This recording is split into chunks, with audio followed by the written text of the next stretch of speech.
श्री स्वामी समर्थ. जय जय स्वामी समर्थ.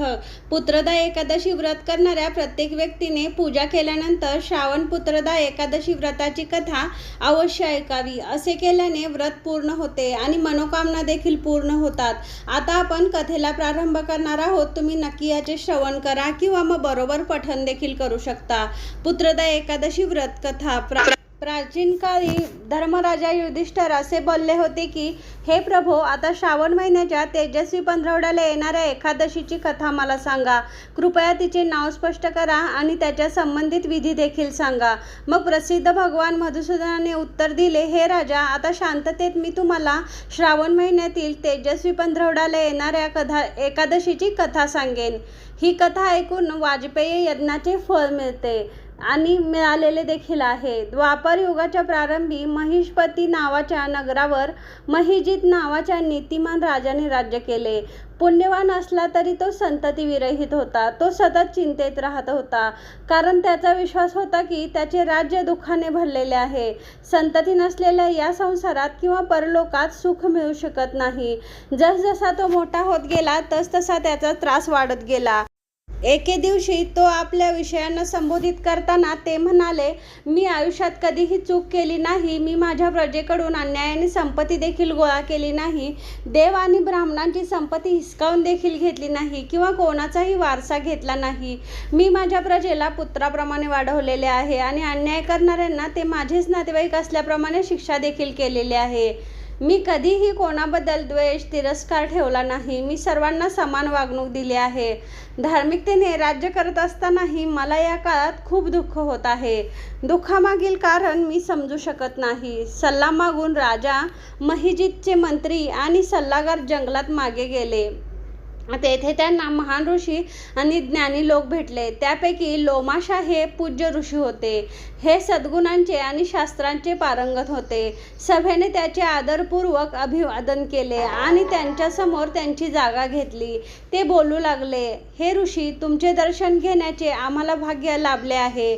आमच्या या दुर्दशेवर आम्हाला बोध करा. लोमशा ऋषींनी उत्तर दिले, ब्राह्मणांनो, तुमची नम्रता आणि सदाचारी आचरण मला खूप आवडते. आता मला तुमच्या भेटीचे कारण सांगा आणि मी माझ्या क्षमतेनुसार नक्कीच उपाय सांगेन. कारण आपले शरीर इतरांच्या सेवेसाठी तयार केलेले आहे, यात शंका नाही. ऋषींचे हे शब्द ऐकून पुरुषांनी समाधान सापडेल अशा या आश्वासनाने हसले. त्यांनी उत्तर दिले, आम्ही आमची कोंडी समजून घेण्यासाठी तुमचे मार्गदर्शन घेतो. आम्ही राजा महिजितचे प्रजा आहोत, ज्याला संतती निर्माण करण्यात अडचण येत आहे. त्यामुळे त्याला मूळ वेदना होत आहेत आणि त्यांच्यामध्ये सहभागी होणे हे आमचे कर्तव्य आहे. त्यांच्या निपुत्रकीचे कारण आमच्यासाठी एक रहस्य आहे. आम्हाला खात्री आहे की आमच्या दुःखाचे समाधान लवकरच होईल. त्यांचे हे शब्द ऐकून लोमाश ऋषींनी डोळे मिटले आणि राजाच्या भूतकाळाचा विचार केला.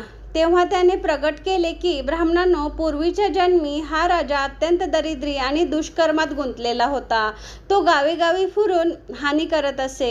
ज्येष्ठ महिन्याच्या तेजस्वी पंधरवड्यातील एका विशिष्ट द्वादशीच्या दिवशी तो एका जलाशयात पाणी पिण्यासाठी गेला, कारण त्याला भूक लागली होती. त्याच्या या कठोर कृत्यामुळे वासरू त्याच्या आईपासून वेगळे झाले आणि हे पाप त्याच्या सध्याच्या दुःखाचे कारण आहे. त्याने हे न कळत एकादशीच्या दिवशी उपवास केला होता.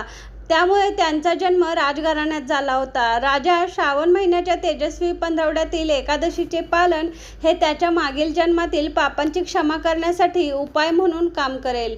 जर तुम्ही सर्वांनी हे व्रत पाळले तर राजाला व्रताचे पुण्य प्रदान करा आणि द्वादशी दिवशी त्याला पुत्र प्राप्त होईल. लोमाशा ऋषींच्या बोलण्याने प्रेरित होऊन मंत्री व सर्व लोक त्यांच्या सूचनांचे काटेकोरपणे पालन करत होते. हे व्रत पाळल्यानंतर त्यांनी त्यांच्या उपवासाचे पुण्य राजा महिजितला दिले. परिणामी राणी गरोदर राहिली आणि 9 महिन्यानंतर एका तेजस्वी आणि सद्गुणी मुलाला जन्म दिला. श्रीकृष्णाने शेवटी सांगितले, हे राजा, अशा प्रकारे ही एकादशी पुत्रदा एकादशी म्हणून ओळखली जाते. ज्यांना मौल्यवान रत्नासारखा पुत्र पाहिजे असेल त्यांनी एकादशी सर्व विधीपूर्वक पाळावी. या एकादशीचे पालन केल्याने या जगात सुख आणि स्वर्ग प्राप्ती होते. तर पुत्रदा एकादशीचे व्रत करण्यानी ही कथा जरूर वाचावी. श्री स्वामी समर्थ.